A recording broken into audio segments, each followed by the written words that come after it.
Good afternoon from the set of No Crying in Concrete. The neighbor's dog just keeps barking and barking and barking, but we'll get through it one way or another. So I'm going to go ahead and re-release this video right now. It's episode number 8 from our first season of No Crying in Concrete. The audio has been enhanced, so hopefully you can hear it a little bit better. I know we had some problems with that. It's a rainy day in Tucson. Good day to be working on videos. Pay attention to the kids' faces in this one. It's kind of cute. Right before we started, I told them to, try to look happier, look more enthused, look like they were more into it.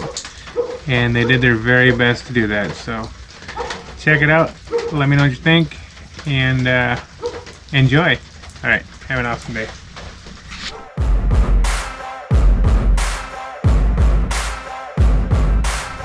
Alright, it is Sunday, April 17th, the year 2022. My name is John Molden, owner at Blood, Sweat, and Tears Concrete.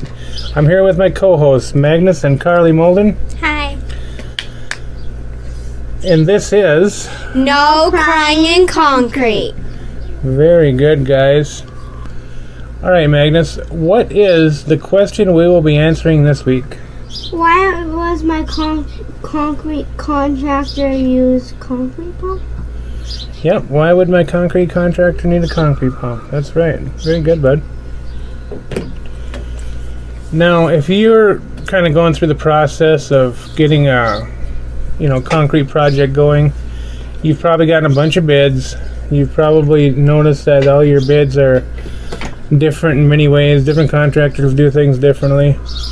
And some of them are going to have a concrete pump included, and some of them are not. They're not going to say anything about a concrete pump.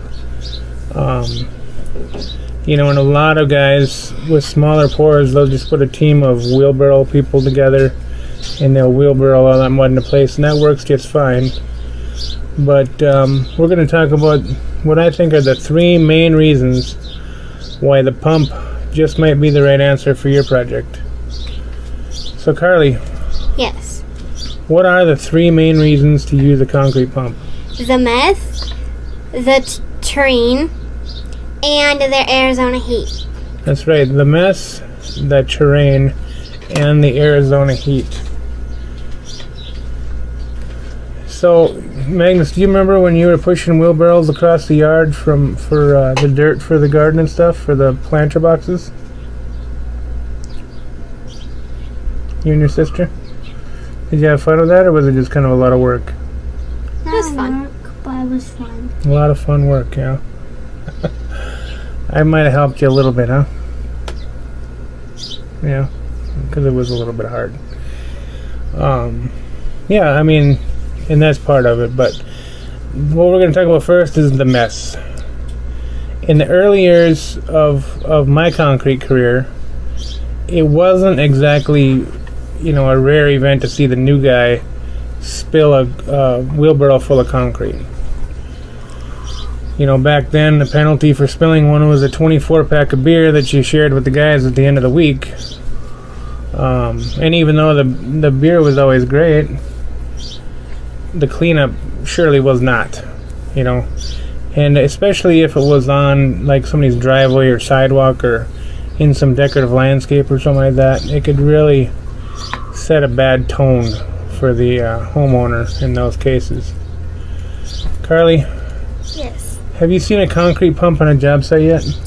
Yeah, I've seen them at several job sites. Yeah, you've gone to a lot of different Tuesday Lives, haven't you? Yep, and a lot of them, like the first one, I think it was, I remember getting there and there was the concrete pump. Yeah? What did you notice about the pump?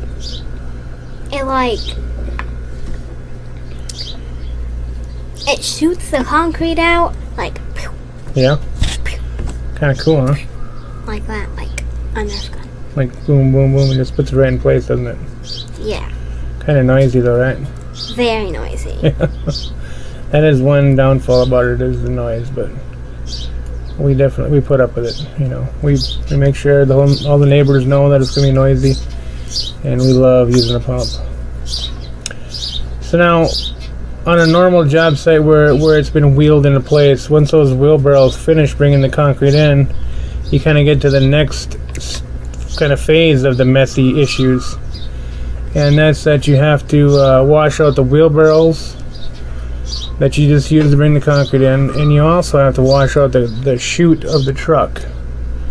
And it becomes a little problematic, when these yards are all completely landscaped and everything's beautiful, and you really have no place to set up to wash it out. So we end up, asking the homeowner if it's all right to pull the rock back, and kind of settle all the solids out of the water, dump the extra water there, cover all the rock back up. It becomes quite the process. And then we still end up taking all that solids that settle into the bottom of the wheelbarrow home with us. We had to strap them onto the trailer and haul them home with us. So it's kind of a dirty job when you're wheelbarrowing, and the pump isn't perfect, but when the pump goes to wash out, they actually wash the truck chute down into the pump, so the whole truck chute is all clean into the pump. It comes out of the pump, and then they use like a J-shaped hook to go into the concrete truck, so then they wash the pump into the concrete truck. So all the mess goes out in the concrete truck, and then they dump it back at the plant.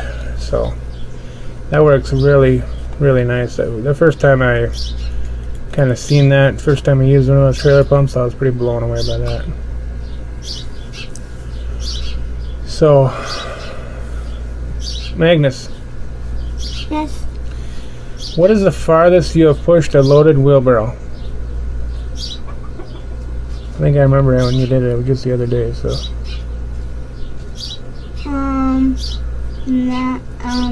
Last week, or yeah. Remember when you brought that one over to the garden? Yeah. Yeah, I was pretty proud of you that day. He actually brought it from the yard next door and all the way over to the garden over here. I mean, it wasn't a full wheelbarrow, but full for him. And it was a good 300-400 feet. So I mean, he really put a lot of work into that. But I know he'll be pushing them a whole lot further in the future, won't you? Actually, we get into some of them jobs.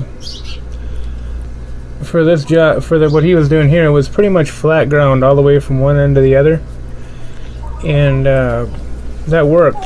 But when there's some more extreme terrain, maybe you have to think about using a pump.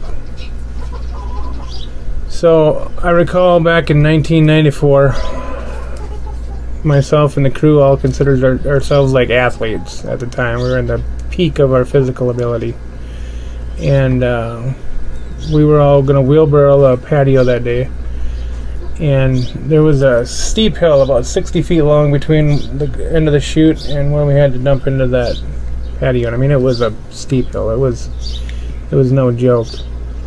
But we tried to lap one another and bragged who had the heaviest loads over and over, and it's no wonder why my knees are completely shot right now. But when I think back about that, I just shake my head. But over the years, we traversed planks and hills and valleys and all sorts of things. But once we started using the pump, once we kind of saw the light, there's no turning back. If your yard is rough, please recommend that your contractor use a pump. These guys' bodies can only hold up for so long. So Carlie. Yes. Do you like gardening better in the morning or in the afternoon? In the summertime. In the summertime? Yeah. Morning. Yeah. Because in the morning, it's in June and July, so in the really warm summer months, it's not as warm in the morning times, and then again at the evening time. Yeah. And at night, but I'd rather do garden work in the morning when there's sunlight, than do it in the dark at night. Yeah, do it right away as early as you can when the sun's just coming up, right? Yep. Yeah. That's the only time of the day to be out there in the summertime here. I agree 100%. What about you, buddy? You like getting up early in the summer? Enjoying that part of the day when it's pretty dang nice still? So I recall, a warehouse, pole barns, tons of sidewalks, every shape of patio possible, and that we wheelbarrowed from just ridiculous distances back in the old days, and it usually worked out just fine. But once the air temperature gets too high, you can have a hard time keeping up with the set of the concrete. Have you ever done like a rectangular patio or something? Oh, millions of them, yeah. Hundreds, thousands, whatever. Yeah. Rectangular? That's probably the most common. Yeah. Mm-hmm. What? Have you ever done a square pad? Yep, done lots and lots of square pads too. I like the rectangle ones. Are they come off like a regular square pad like we have out front? Well, there's all different ones. A lot of times the patio will just be the length of a house and 10 feet wide, so it's just one big rectangle, What one do you think you've done more of? Rectangles. Patios, rectangles for sure. Majority of them are rectangles. What about driveways? And they're mostly rectangles, but there's always different shapes, So, yeah, we wheelbarrowed a lot of them, especially in Minnesota. We've wheelbarrowed plenty of them here, but when it gets hot, a responsible contractor knows the importance of getting the concrete on the ground as quickly as possible. That's kind of the big thing, Yep. A pump just can't be beat for that. The other thing is about the pump that we use Dave Co concrete pumping, Rodney or his main man there. They come out and pump depending on which pump we need, and it's like having an extra guy on the crew. He's the one that operates the hose. He's right there, putting it right where you need it. The guys don't have to work nearly as hard when he's putting it in place. And it goes really fast. We get it down really quick. We get it sealed up. We get it safe from the heat of the day. So it works really awesome. So do you guys have any questions this week? Yeah. What do you got? So I know that like one or two of the lives that we went to, or that I went to anyways, there wasn't a pump there. Mm-hmm. And so why does there sometimes have to be a pump there, and why doesn't there sometimes? So, like with a lot of driveways, we're able to back the truck right up to it and then just use the chute on the truck to pour the driveway, or the majority of it even. So if it's just a short distance and it's all flat ground, then we'll normally use a wheelbarrow or two, and we'll wheelbarrow a short distance of it and then put all the chutes on the truck and just pour it right from the back of the truck, because the truck pulls ahead as they pour it out. So not every, a lot of spa pads, they'll wheelbarrow them just because there's just not enough there to really justify bringing a pump in. It's a small amount of concrete. But once we get over 3.5 yards or so, we normally have a pump there. Cool. Yeah, I thought so. So how about you, buddy? You got anything you can... Have you done any kind of like hexagons or anything? We've done some, yeah. I can think of lots and lots of circles. And, every now and again you do an odd-shaped one. That's more of a hexagon or octagon Have or you whatever. ever done a triangle? I'm sure we've done triangle shapes, at least off the edges of things, I don't remember doing just a regular triangle patio, though. I don't recall ever doing one of those. Does the pump for the truck, is it like attached to the truck and you can just pull it out, or does it have to be brought separately?